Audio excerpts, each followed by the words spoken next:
E daqui a pouquinho também o Natan vai contar para a gente por que ele saiu da igreja, o que mudou na vida dele, se foi difícil. Mas antes, o superchat do Vinícius Saavedra. Ele perguntou uma coisa que rolou lá atrás, parece, ó. Por que rola tanto desprezo com a Virgem Maria na Universal? Até pastor chutando a santa já teve. Tem alguma razão para isso? Pedem para vocês não falarem dela?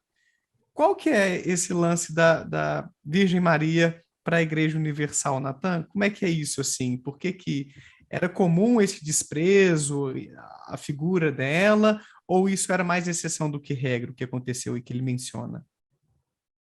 Então, eu lembro desse episódio aí, acho que foi em 1995, eu lembro que eu estava numa igrejinha do interior e eu fui numa farmácia e me deparei lá no Jornal Nacional, né, com a cena, toda a repercussão, houve uma revolta muito grande por parte da comunidade católica à época, porque se sentiram ali, né, vilipendiados na sua fé, ultrajados na sua fé, e com toda razão, naturalmente, com toda a propriedade, naturalmente, porque nosso Estado é laico, há uma necessidade que se respeitem as religiões, se respeitem a fé, né, a decisão de fé das pessoas.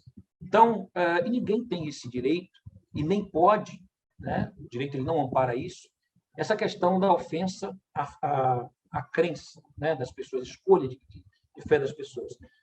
Mas, a minha época, né, eu via muito isso assim acontecer no sentido de, por exemplo, nos cultos tinham lá questões de manifestações, né, e, às vezes, a entrevista, né, com aqueles espíritos, ela, muitas das vezes, que eles chamavam de espíritos, né, que também, né, existe a cultura, né, afro, que deve ser respeitada. Aí, quando porque você deve professar a sua fé, a sua crença, até o limite em que ela não configura um desrespeito à fé do outro, à crença do outro, né? Você não tem esse direito de chamar, por exemplo, o orixá do outro de demônio, né? Você não tem amparo legal para isso e você comete um crime quando você faz isso.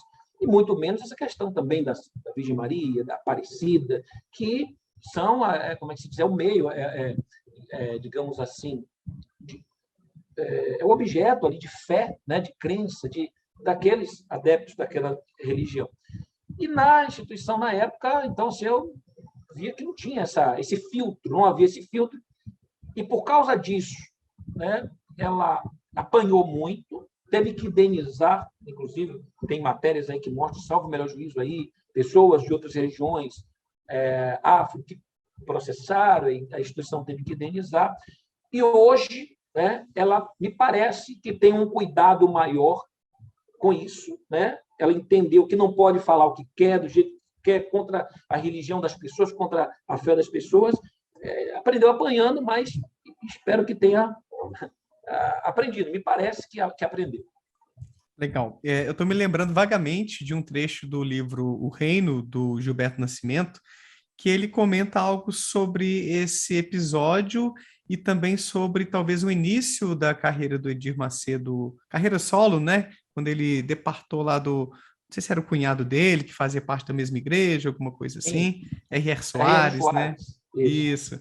E aí ele começou com programas na rádio, e um desses programas ocorria logo depois de um programa que era, não sei se da Umbanda, do Candomblé, e ele já começava a dar as alfinetadas ali, salvo o melhor juízo, né? Assim, estou me lembrando mais ou menos do que está lá no livro do Gilberto, eu acho que tinha já, desde esse início, essas rusgas, assim, com religiões de matriz africana, e que bom que eles foram aprendendo, né, com as consequências aí, que não pode ofender ou não pode criticar, questionar crenças religiosas é uma coisa. Quando você vai lá para o lado mais pessoal, de humilhar outra religião, a pessoa, melhor dizendo, né, com preconceito a respeito de pessoas de outra religião, aí já é outra história, né? Aí o negócio... inclusive, ele chegou a lançar, né, o líder da igreja, chegou a lançar um livro, né, de nome Orixás, Caboclos, Guias. Tem esse livro aí na internet, as pessoas que tiverem a curiosidade de ver, né? Onde ele trata só sobre esse tipo de tema. Agora, a instituição já se envolveu em várias celeumas, não só nesse âmbito aí com a própria Igreja católica com as religiões de matrizes africanas, né?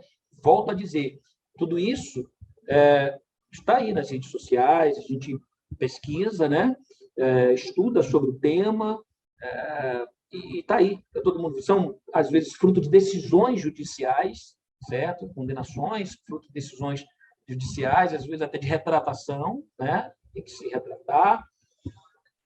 Mas isso ocorre também em relação até com outras denominações evangélicas. Isso é uma curiosidade. Por exemplo, tem várias falas do líder da instituição, volto a pedir às pessoas, e se ela botar lá um Google, lá no Google, ela vai ver, aonde muitos pastores e líderes de outras igrejas manifestam uma insatisfação, um descontentamento pela fala, né, do líder da Igreja Universal de Deus, por essas alfinetadas nas próprias denominações, né, que também são cristãs, apenas e simplesmente pelo fato delas se cultuarem de uma forma diferente.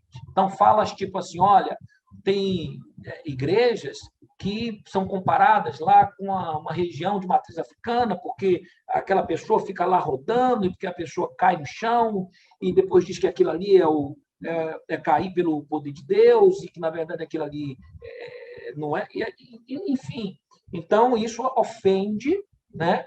E a fé dessas pessoas, elas se sentiram ofendidas na sua fé, e existem vários episódios aí de celeumos. Agora, um detalhe, viu, Daniel e toda a sua audiência, que isso aí você vê, mas nunca em época de eleição, viu?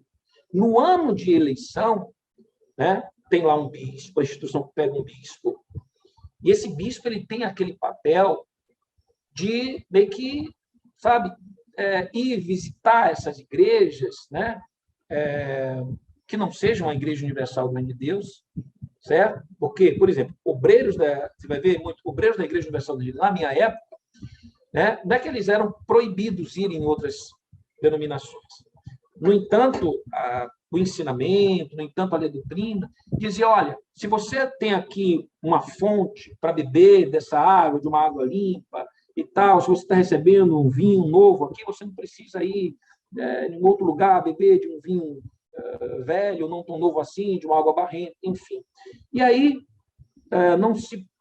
na minha época mesmo, por exemplo, eu não lia livros de outros escritores evangélicos, né? Nenhum outro pastor, era só do líder da igreja, dos bispos que faziam parte da igreja. Então, você ficava assim, totalmente alienado, você só assistia programas, né, deles, tinha lá um jejum de Daniel de 21 dias em que você não pode ter acesso à rede social, à internet, você fica 21 dias, né, alienado, mas você não pode ir às redes sociais, mas você pode só os programas da igreja, as mensagens do bispo, e principalmente quando acontece algum episódio, por exemplo, quando volta e meia assim, a igreja ela se vê, né, envolvida em algum tipo de, por exemplo, noticiário, né? Comum.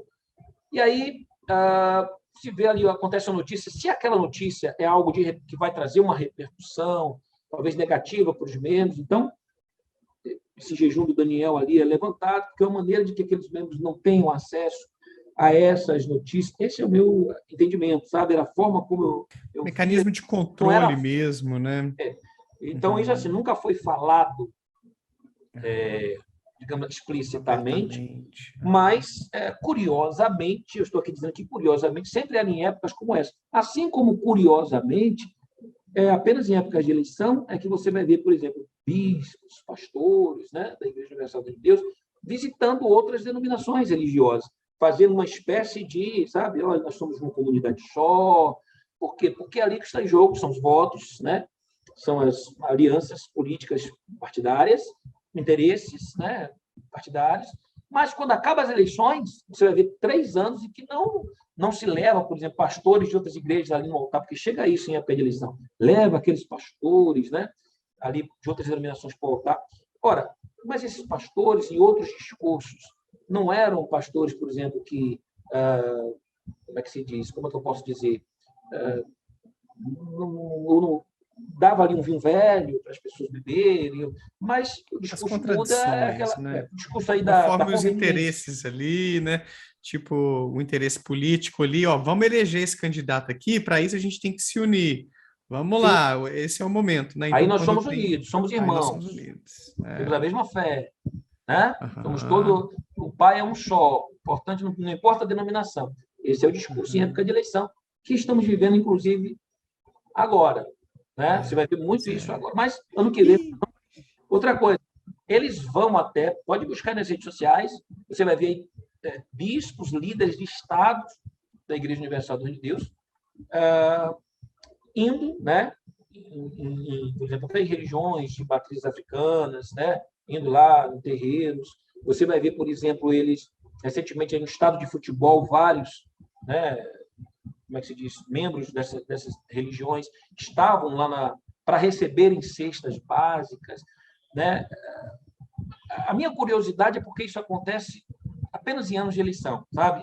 Então fica aí essa curiosidade minha para querer entender por que isso acontece só em anos de eleição e nos outros fica anos a não questão. ocorre. Né? Eu queria, por exemplo, ver nas redes sociais, pesquisar nas mídias da instituição, nos noticiários, né, da instituição, se isso ocorre em outros anos. Eu queria, sabe, entender por que isso.